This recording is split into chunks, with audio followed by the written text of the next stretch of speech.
नमस्कार प्यारे बच्चों, कैसे हैं आप लोग। आज हम पढ़ेंगे हिंदी व्याकरण का नया अध्याय विशेषण। विशेषण तो बच्चों आप लोगों ने बचपन से सुनते आ रहे हैं कि संज्ञा या सर्वनाम की विशेषता प्रकट करने वाले शब्द विशेषण कहलाते हैं। जैसे सुंदर, वीर, काला, कुछ आदि ये सारे शब्द क्या होते हैं बच्चों, विशेषण। जो विशेष्य की विशेषता बताते हैं उन्हें हम विशेषण कहते हैं। विशेषण प्रायः 4 प्रकार के होते हैं: गुणवाचक विशेषण, संख्यावाचक विशेषण, परिमाणवाचक विशेषण और सार्वनामिक विशेषण। आइए हम इन्हीं का अध्ययन इस वीडियो में करते हैं। सबसे पहले हमें एक चित्र दिखाई दे रहा है बच्चों। लाल कार खड़ी है। कैसी कार खड़ी है? लाल कार। 3 कबूतर उड़ रहे हैं। यह घर मेरा है। और दीदी ने 2 दर्जन केले खरीदे। तो इन चित्रों के माध्यम से बच्चों आप जैसे देख सकते हैं कि कुछ शब्दों को इन्होंने लाल रंग का कर दिया है। लाल कार, 3 कबूतर, यह, 2 दर्जन। इन शब्दों से हमें ज्ञात होता है कि ये जो सारे शब्द हैं ये विशेषता बता रहे हैं। ऊपर लिखे वाक्य जैसे लाल, 3, यह, 2 दर्जन शब्द किसकी विशेषता बता रहे हैं? कार की, कबूतर की, घर की और केलों की। तो ये शब्द ऐसे शब्द विशेषण कहलाते हैं जो दूसरे शब्दों की हमें बच्चों विशेषता बताते हैं। अर्थात जो शब्द संज्ञा या सर्वनाम शब्दों की विशेषता का बोध कराते हैं या ज्ञान कराते हैं वे विशेषण कहलाते हैं। विशेष्य, विशेष्य किसे कहा जाता है? विशेषण जिन शब्दों की विशेषता बताते हैं वे शब्द विशेष्य कहलाते हैं। जैसे महाराजा, महान है जो राजा। राजा क्या है? विशेष्य है और उसकी विशेषता क्या है कि वो महान है। अर्थात महान है जो राजा, महाराजा। विशेषण और विशेष्य इस शब्द में दोनों ही आ जाते हैं। इसके बाद है बच्चों प्रविशेषण। प्रविशेषण किसे कहा जाता है? कभी कभी विशेषणों के भी विशेषण होते हैं। विशेषण के भी एक और विशेषण होते हैं, उन्हें हम प्रविशेषण कहते हैं। जैसे बहुत, कभी कभी विशेषण के आगे से हम बहुत लगाते हैं या अच्छा लगाते हैं या बड़ा या बिल्कुल या गहरा आदि। सचिन बहुत मेहनती है। भीम बहुत वीर था।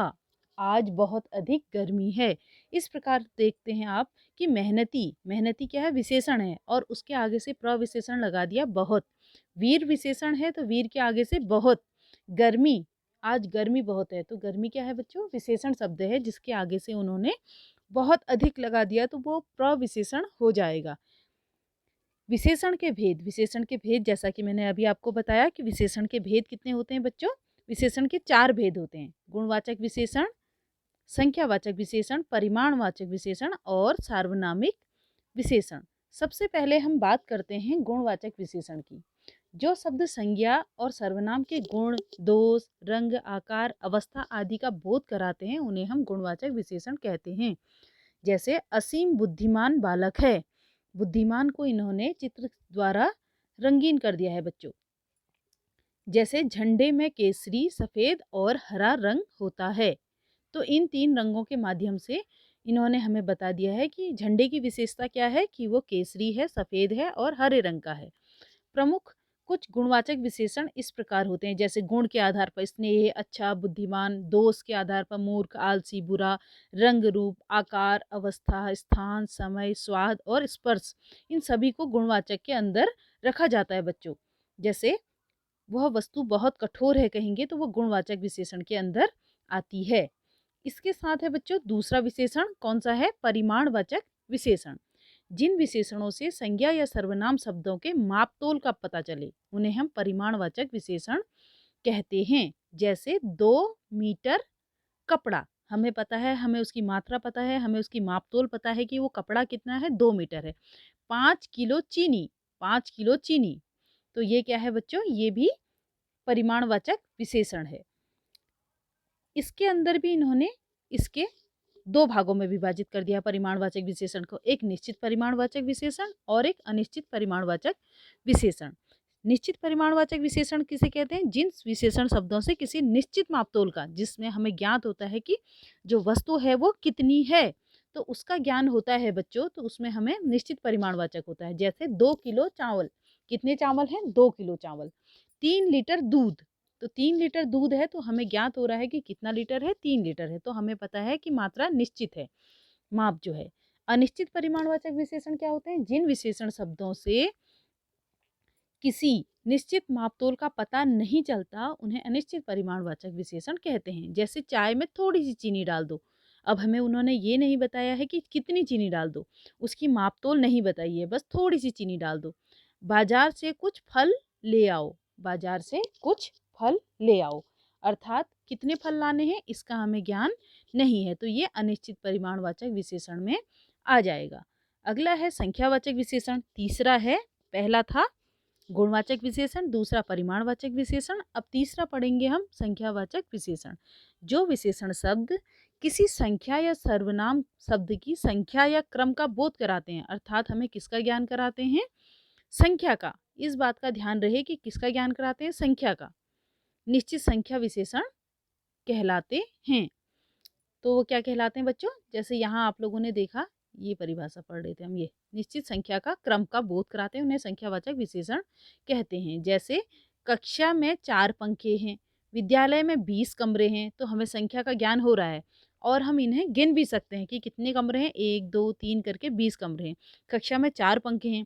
संख्यावाचक विशेषण भी 2 प्रकार के होते हैं। निश्चित संख्यावाचक, जिसमें हमें ज्ञान होता है कि कितने हैं, अर्थात कमरे में 2 खिड़कियां हैं, हमें ज्ञान है कि कितनी खिड़कियां हैं? 2 खिड़कियां हैं। गमले में 2 फूल लगे हैं, तो हमें इस बात का ज्ञान है कि गमले में 2 फूल लगे हैं। इसी आधार पर अनिश्चितवाचक संख्यावाचक विशेषण किसे कहते हैं? जिन विशेषण शब्दों से किसी निश्चित संख्या का पता नहीं चलता, उन्हें अनिश्चित संख्यावाचक विशेषण कहते हैं। जैसे टोकरी में कुछ टॉफियां रखी हैं, टोकरी में कुछ टॉफियां रखी हैं, कितनी टॉफियां हमें पता नहीं। बाग में कुछ लोग घूम रहे हैं, कितने लोग घूम रहे हैं हमें ये नहीं पता है। परिमाणवाचक में बच्चों ऐसे शब्द होते हैं जिनकी हम गिनती नहीं कर सकते, जैसे कपड़ा है, चीनी है। लेकिन संख्यावाचक में ऐसे शब्द होते हैं जिनकी हम गिनती कर सकते हैं, जैसे कक्षा में पंखे कितने लगे हैं, कमरे कितने हैं। तो संख्यावाचक और परिमाणवाचक में क्या अंतर होता है कि संख्यावाचक की हम गिनती कर सकते हैं और परिमाणवाचक की हम गिनती नहीं कर सकते। इसके बाद है अंतिम सार्वनामिक विशेषण। जो सर्वनाम विशेषण के रूप में प्रयुक्त होते हैं उन्हें सार्वनामिक विशेषण कहते हैं, अर्थात जो सर्वनाम के रूप में प्रयोग होते हैं। जैसे जैसे कह दिया, यह घर मेरा है, वह महिला बुला रही है। क्या है? यह और वह, ये 2 वाक्य क्या हैं? ये 2 क्या शब्द हैं? सार्वनामिक विशेषण। सर्वनाम और सार्वनामिक विशेषण में क्या अंतर होता है बच्चों? जो शब्द संज्ञा के स्थान पर प्रयोग होते हैं वे सर्वनाम कहलाते हैं, जैसा कि आप बचपन से पढ़ते आ रहे हैं। तथा जो सर्वनाम संज्ञा संज्ञा से पहले लगकर विशेषता का कार्य करते हैं वे सार्वनामिक विशेषण कहलाते हैं। जैसे वह पढ़ता है, वह पढ़ता है कहेंगे बच्चों, तो वह पढ़ता है में क्या आ जाएगा? केवल सर्वनाम है।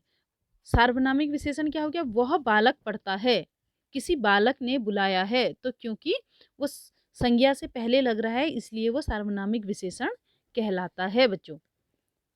इसके बाद है संख्यावाचक और परिमाणवाचक विशेषणों में अंतर। मैंने आप लोगों को अभी बताया कि जिन वस्तुओं को नापा या तोला जाता है उनका परिमाण बताने वाले शब्द परिमाणवाचक, और जिन वस्तुओं की गिनती की जाती है उन्हें उनको क्या कहते हैं? हम संख्या का जिसमें हमें बोध होता है वो संख्यावाचक विशेषण कहलाते हैं। जैसे पिताजी ने 10 किलो चावल खरीदे, अब हम उन्हें गिन नहीं सकते हैं ना। अंकुर ने 10 पुस्तकें खरीदी, अथर्व ने थोड़ा दूध पिया, मुकुल ने कुछ केले खाए। अब है इसके बाद विशेषणों की अवस्थाएं। विशेषणों की प्रायः 3 अवस्थाएं होती है, मूलावस्था, उत्तरावस्था और उत्तमावस्था। प्रत्येक व्यक्ति में कोई न कोई विशेषता अवश्य होती है, किसी में सामान्य तो किसी में अधिक, तो किसी में सबसे अधिक होती है। यही तुलना विशेषण की अवस्थाओं के अंतर्गत आती है बच्चों। अगर हम कहें कि जैसे कोमल अच्छी लड़की है, एक क्या हो गई? मूलावस्था, कोमल अच्छी लड़की है। फिर दूसरे में हमने उत्तरावस्था में हमने तुलना कर दी, कोमल पायल से अच्छी लड़की है, 2 प्राणियों में तुलना कर दी। और तीसरा हो गया कोमल सबसे अच्छी लड़की है, यहाँ हमने उसको सबसे सर्वश्रेष्ठ बना दिया। तो बच्चों यहाँ हमें मूलावस्था क्या होती है? जिसमें किसी प्रकार की तुलना नहीं होती, ठीक है। उत्तरावस्था क्या होती है? जिसमें 2 लोगों की तुलना की जाती है। उत्तम अवस्था क्या होती है? जिसमें 2 प्राणियों में एक को सर्वश्रेष्ठ बता दिया जाता है।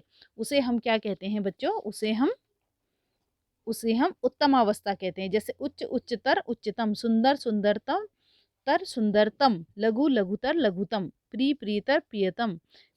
इस प्रकार से इन शब्दों की तुलना की जाती है बच्चों। तो ये पाठ आपका यहीं समाप्त होता है बच्चों। अगले पार्ट में हम फिर से मिलते हैं। तब तक के लिए धन्यवाद। आपका दिन शुभ रहे।